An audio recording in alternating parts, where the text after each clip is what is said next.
নমস্কার।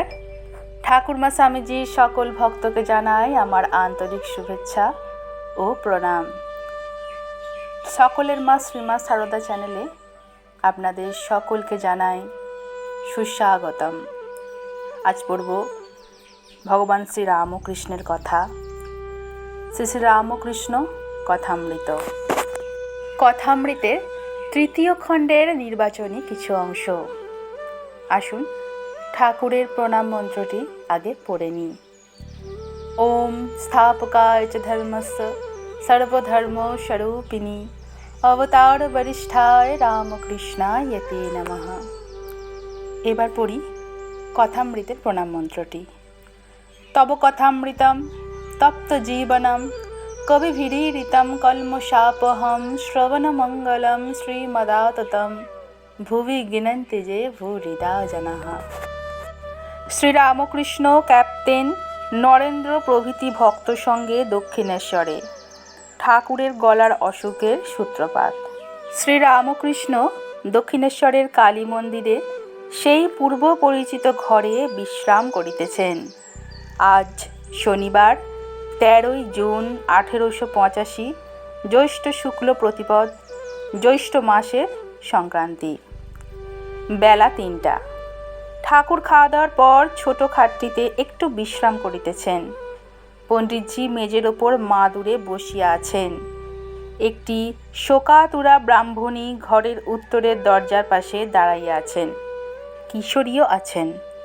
মাস্টার আসিয়া প্রণাম করিলেন, সঙ্গে দ্বিজ ইত্যাদি। অখিলবাবুর প্রতিবেশীরাও বসিয়া আছেন, তাহার সঙ্গে একটি আসামি ছোকরা। ঠাকুর রামকৃষ্ণ একটু অসুস্থ আছেন। গলায় বিচি হইয়া সর্দির ভাব। গলার অসুখের এই প্রথম সূত্রপাত। বড় গরম পড়াতে মাস্টারেরও শরীর অসুস্থ। ঠাকুরকে সর্বদা দর্শন করিতে দক্ষিণেশ্বরে আসিতে পারেন নাই। শ্রীরামকৃষ্ণ: এই যে তুমি এসেছ, বেশ বেলটি। তুমি কেমন আছো মাস্টার? আগেকার চেয়ে একটু ভালো আছি। শ্রীরামকৃষ্ণ: বড় গরম পড়েছে, একটু একটু বরফ খেও। আমারও বাপু বড় গরম পড়ে কষ্ট হয়েছে। গরমেতে কুলফি, বরফ এইসব বেশি খাওয়া হয়েছিল, তাই গলায় বিচি হয়েছে। গয়ারে এমন বিশ্রী গন্ধ দেখি নাই। মাকে বলেছি, মা ভালো করে দাও, আর কুলফি খাবো না। তারপর আবার বলেছি বরফও খাবো না। মাকে যে কালে বলেছি খাবো না, আর খাওয়া হবে না। তবে এমন হঠাৎ ভুল হয়ে যায়। বলেছিলাম রবিবারে মাছ খাবো না, এখন একদিন ভুলে খেয়ে ফেলেছি, কিন্তু জেনে শুনে হবার জো নাই। সেদিন গাড়ু নিয়ে একজনকে ঝাউতলার দিকে আসতে বললুম, এখন সে বাহ্যে গেছিল, তাই আর একজন নিয়ে এসেছিল। আমি বাহ্য করে এসে দেখি যে আর একজন গাড়ু নিয়ে দাঁড়িয়ে আছে। সে গাড়ুর জল নিতে পারলুম না, কি করি? মাটি দিয়ে দাঁড়িয়ে রইলুম যতক্ষণ না সে এসে জল দিলে। মার পাদপদ্মে ফুল দিয়ে যখন সব ত্যাগ করতে লাগলাম, তখন বলতে লাগলাম, মা এই লও তোমার সূচি, এই লও তোমার অসুচি, এই লও তোমার ধর্ম, এই লও তোমার অধর্ম, এই লও তোমার পাপ, এই লও তোমার পুণ্য, এই লও তোমার ভালো, এই লও তোমার মন্দ, আমায় শুদ্ধা ভক্তি দাও। কিন্তু এই লও তোমার সত্য, এই লও তোমার মিথ্যা, এই কথা বলতে পারলাম না। একজন ভক্ত বরফ আনিয়েছেন। ঠাকুর পুনঃ পুনঃ মাস্টারকে জিজ্ঞাসা করিতেছেন, হ্যাঁ গা, খাবো কি? মাস্টার বিনীতভাবে বলিতেছেন, আগে তবে মার সঙ্গে পরামর্শ না করে খাবেন না। ঠাকুর অবশেষে বরফ খাইলেন না। শ্রীরামকৃষ্ণ: সূচি অসুচি এটি ভক্তি ভক্তের পক্ষে, জ্ঞানীর পক্ষে নয়। বিজয়ের শাশুড়ি বললে, কই আমার কি হয়েছে, এখনো সকলের খেতে পারি না। আমি বললাম, সকলের খেলেই কি জ্ঞান হয়? কুকুর যা তা খায়, তাই বলে কি কুকুর জ্ঞানী? মাস্টারের প্রতি, আমি 5 ব্যঞ্জন দিয়ে খাই কেন, পাছে একঘেয়ে হলে এদের ছেড়ে দিতে হয়, অর্থাৎ ভক্তদের ছেড়ে দিতে হয়। কেশব সেনকে বললাম, আরও এগিয়ে কথা বললে তোমার দলটল থাকে না। জ্ঞানীর অবস্থায় দলটল মিথ্যা, স্বপ্নবৎ। মাছ ছেড়ে দিলাম, প্রথম কষ্ট হতো, পরে তত কষ্ট হতো না। পাখির বাসা যদি কেউ পুড়িয়ে দেয়, সে উড়ে উড়ে বেড়ায় আকাশ আশ্রয় করে। দেহ জগৎ যদি ঠিক মিথ্যা বোধ হয়, তাহলে আত্মা সমাধিস্থ হয়। আগে ওই জ্ঞানীর অবস্থা ছিল, লোক ভালো লাগতো না। হাটখোলায় অমুক একটি জ্ঞানী আছে, কি একটি ভক্ত আছে, এই শুনলাম। আবার কিছুদিন পরে শুনলাম ওই সে মরে গেছে, তাই আর লোক ভালো লাগতো না। তারপর তিনি অর্থাৎ মা মনকে নামালেন, ভক্তি ভক্ততে মন রাখিয়ে দিলেন। মাস্টার অবাক, ঠাকুরের অবস্থা পরিবর্তনের বিষয় শুনিতেছেন। এইবার ঈশ্বর মানুষ হয়ে কেন অবতার হন, তাই ঠাকুর বলিতেছেন। শ্রীরামকৃষ্ণ মাস্টারের প্রতি, মনুষ্য লীলা কেন জানো? এর ভিতর তার কথা শুনতে পাওয়া যায়, এর ভিতর তার বিলাস, এর ভিতর তিনি রসাস্বাদন করেন। আর সব ভক্তদের ভিতর তারই একটু একটু প্রকাশ। যেমন জিনিস অনেক চুষতে চুষতে একটু রস, ফুল চুষতে চুষতে একটু মধু। মাস্টারের প্রতি, তুমি এটা বুঝেছ? মাস্টার, আগে হ্যাঁ, বেশ বুঝেছি। ঠাকুর দ্বিজোর সহিত কথা কহিতেছেন। দ্বিজোর বয়স 15 বা 16। বাপ দ্বিতীয় পক্ষে বিবাহ করিয়াছেন। দ্বিজ প্রায় মাস্টারের সঙ্গে আসেন, ঠাকুর তাহাকে স্নেহ করেন। দ্বিজ বলিতেছিলেন, বাবা তাকে দক্ষিণেশ্বরে আসিতে দেন না। শ্রীরামকৃষ্ণ দ্বিজোর প্রতি, তোর ভাইরাও আমাকে কি অবজ্ঞা করে? দ্বিজ চুপ করিয়া আছেন। মাস্টার, সংসারের আর 2-4 ঠক্কর খেলে যাদের একটু আধটু যা অবজ্ঞা আছে চলে যাবে। শ্রীরামকৃষ্ণ, বিমাতা আছে, ঘাতও খাচ্ছে। সকলে একটু চুপ করিয়া আছেন। শ্রীরামকৃষ্ণ মাস্টারের প্রতি, একে অর্থাৎ দ্বিজকে পূর্ণের সঙ্গে দেখা করিয়ে দিও। মাস্টার, যো আজ্ঞে। দ্বিজোর প্রতি, পেনেটিতে যেও। শ্রীরামকৃষ্ণ, হ্যাঁ, তাই সব্বাইকে বলছি, একে পাঠিয়ে দিও, ওকে পাঠিয়ে দিও। মাস্টারের প্রতি, তুমি যাবে না? ঠাকুর পেনেটির মহোৎসবে যাইবেন, তাই ভক্তদের সেখানে যাবার কথা বলিতেছেন। মাস্টার, আগে ইচ্ছে আছে।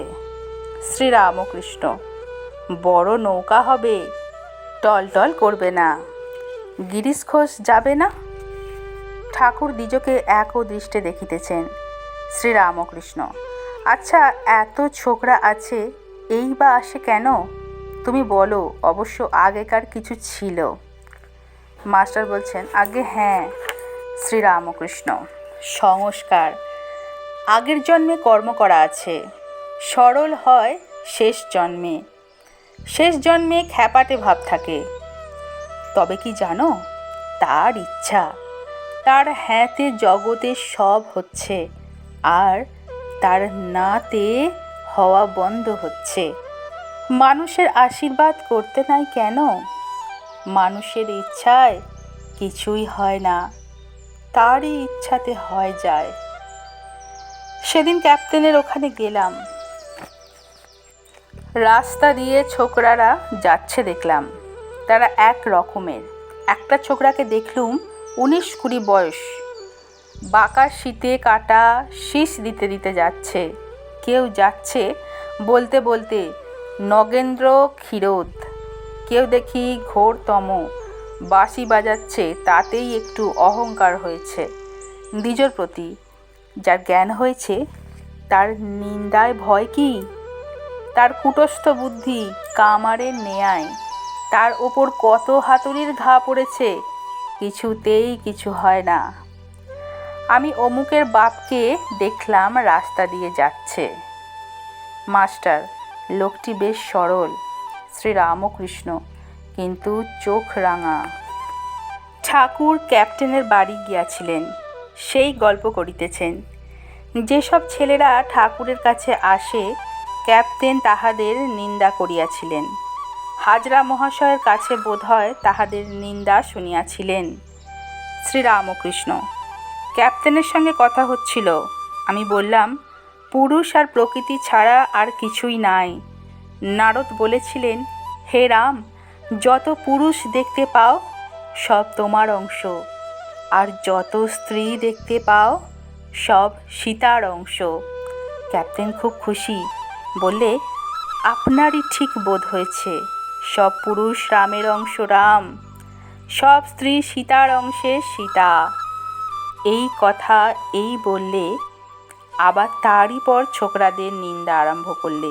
বলে, ওরা ইংরেজি পড়ে, যা তা খায়, ওরা তোমার কাছে সর্বদা যায় সে ভালো নয়, ওতে তোমার খারাপ হতে পারে। হাজরা যা একটি লোক, খুব লোক, ওদের অত যেতে দেবেন না। আমি প্রথমে বললাম, যায় তার কি করি? তারপর প্রাণ থেতলে দিলাম। ওর মেয়ে হাসতে লাগলো। বললাম, যে লোকের বিষয় বুদ্ধি আছে সে লোক থেকে ঈশ্বর অনেক দূর। বিষয় বুদ্ধি যদি না থাকে, সে ব্যক্তির তিনি হাতের ভিতর, অতি নিকটে। ক্যাপ্টেন রাখালের কথায় বলে যে ও সকলের বাড়িতে খায়, বুঝি হাজরার কাছে শুনেছে। তখন বললাম, লোকে হাজার তপ জপ করুক, যদি বিষয় বুদ্ধি থাকে তাহলে কিছুই হবে না। আর শূকর মাংস খেয়ে যদি ঈশ্বরে মন থাকে, সেই ব্যক্তি ধন্য, তার ক্রমে ঈশ্বর লাভ হবেই। হাজরা এত জপ তপ করে, কিন্তু এর মধ্যে দালালি করবে এই চেষ্টায় থাকে। তখন ক্যাপ্টেন বলে, হ্যাঁ, তা ও বাত ঠিক হ্যায়। তারপরে আমি বললাম, এই তুমি বললে সব পুরুষ রামের অংশে রাম, সব স্ত্রী সীতার অংশে সীতা, আবার এখন এমন কথা বলছো? ক্যাপ্টেন বললেন, তা তো, কিন্তু তুমি সকলকে তো ভালোবাসো না। আমি বললাম, আপো নারায়ণ, সবই জল, কিন্তু কোনো জল খাওয়া যায়, কোনটিতে নাওয়া যায়, কোনো জলে শৌচ করা যায়।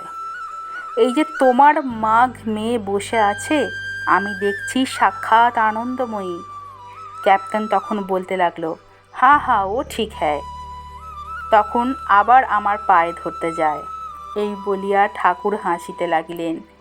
এইবার ঠাকুর ক্যাপ্টেনের কত গুণ তাহা বলিতেছেন। শ্রীরামকৃষ্ণ: ক্যাপ্টেনের অনেক গুণ, রোজ নিত্যকর্ম, নিজে ঠাকুর পূজা, স্নানের মন্ত্রই কত। ক্যাপ্টেন খুব একজন কর্মী, পূজা, জপ, আরতি, পাঠ, স্তব এসব নিত্যকর্ম করে। আমি ক্যাপ্টেনকে বকতে লাগলাম, বললাম, তুমি পড়েই সব খারাপ করেছো, আর পড়ো না। আমার অবস্থা ক্যাপ্টেন বললে, উজ্জীয়মান ভাব। জীবাত্মা আর পরমাত্মা, জীবাত্মা যেন একটা পাখি, আর পরমাত্মা যেন আকাশ, চিদাকাশ। ক্যাপ্টেন বললে, তোমার জীবাত্মা চিদাকাশে উড়ে যায়, তাই সমাধি। সহাস্যে ক্যাপ্টেন বাঙালিদের নিন্দা করলে, বললে, বাঙালিরা নির্বোধ, কাছে মানিক রয়েছে, চিনলে না। ক্যাপ্টেনের বাপ খুব ভক্ত ছিল, ইংরেজের ফৌজে সুবাদারের কাজ করত, যুদ্ধক্ষেত্রে পূজার সময় পূজা করত, এক হাতে শিব পূজা, এক হাতে তরবার বন্দুক। মাস্টারের প্রতি তবে কি জানো, রাত দিন বিষয়কর্ম, মাখ ছেলে ঘিরে রয়েছে, যখনই যাই দেখি। আবার লোকজন হিসাবের খাতা মাঝে মাঝে আনে। একবার ঈশ্বরেও মন যায়, যেমন বিকারের রোগী, বিকারের ঘোর লেগেই আছে, একবার চটকা ভাঙে, তখন জল খাবো বলে চেঁচিয়ে ওঠে, আবার জল দিতে দিতে অজ্ঞান হয়ে যায়, কোনো হুঁশ থাকে না। আমি তাই ওকে বললাম, তুমি কর্মী? ক্যাপ্টেন বললে, আজ্ঞে, আমার পুজো এইসব করতেই আনন্দ হয়। জীবের কর্ম বই আর উপায় নাই। আমি বললাম, কিন্তু কর্ম কি চিরকাল করতে হবে? মৌমাছি ভন ভন কতক্ষণ করে? যতক্ষণ না ফুলে বসে। মধুপানের সময় ভনভনানি চলে যায়। ক্যাপ্টেন বললে, আপনার মতো আমরা কি পূজা আর কর্ম ত্যাগ করতে পারি? তার কিন্তু কথার ঠিক নাই। কখনো বলে এসব জড়, কখনো বলে এসব চৈতন্য। আমি বলি, জড় আবার কি? সবই চৈতন্য। পূর্ণর কথা ঠাকুর মাস্টারকে জিজ্ঞাসা করিতেছেন।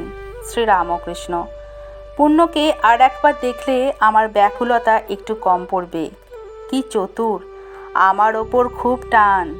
সে বলে, আমারও বুক কেমন করে আপনাকে দেখবার জন্য। মাস্টারের প্রতি, তোমার স্কুল থেকে ওকে ছাড়িয়ে নিয়েছে, তাতে তোমার কি কিছু ক্ষতি হবে? মাস্টার, যদি তারা বলেন, অর্থাৎ বিদ্যাসাগর বলেন, তোমার জন্য ওকে স্কুল থেকে ছাড়িয়ে নিলে, তাহলে আমার জবাব দিবার পথ আছে। শ্রীরামকৃষ্ণ, কি বলবে? মাস্টার, এই কথা বলবো, সাধু সঙ্গে ঈশ্বর চিন্তা হয়, সে আর মন্দ কাজ নয়। আর আপনারা যে বই পড়াতে দিয়েছেন, তাতেই আছে ঈশ্বরকে প্রাণের সহিত ভালোবাসবে। ঠাকুর হাসিতেছেন। শ্রীরামকৃষ্ণ, ক্যাপ্টেনের বাড়িতে ছোট নরেনকে ডাকলুম। বললাম, তোর বাড়িটা কোথায়, চল যাই। সে বললে, আসুন। কিন্তু ভয়ে ভয়ে চলতে লাগলো সঙ্গে, পাছে বাপ জানতে পারে। সকলের হাস্য। অখিলবাবুর প্রতিবেশীকে, হ্যাঁ গা, তুমি অনেক কাল আসো নাই, 7-8 মাস হবে। প্রতিবেশী বলছেন, আগে 1 বছর হবে। শ্রীরামকৃষ্ণ, তোমার সঙ্গে আরেকটি বাবু আসতেন। প্রতিবেশী, আগে হ্যাঁ, নীলমণির বাবু। শ্রীরামকৃষ্ণ, তিনি কেন আসেন না? একবার তাকে আসতে বলো, তার সঙ্গে দেখা করিয়ে দিও। প্রতিবেশীর সঙ্গী বালক দৃষ্টে, এ ছেলেটি কে? প্রতিবেশী বলছেন, এই ছেলেটির বাড়ি আসামে। শ্রীরামকৃষ্ণ, আসাম কোথা, কোন দিকে? দ্বিজ আশুর কথা বলিতেছেন। আশুর বাবা তার বিবাহ দিবেন, আশুর ইচ্ছা নাই। শ্রীরামকৃষ্ণ, দেখো দেখো, তার ইচ্ছা নাই, জোর করে বিবাহ দিচ্ছে। ঠাকুর একটি ভক্তকে জ্যেষ্ঠ ভ্রাতাকে ভক্তি করিতে বলিতেছেন। জ্যেষ্ঠ ভাই পিতা সম, খুব মানবি। নমস্কার।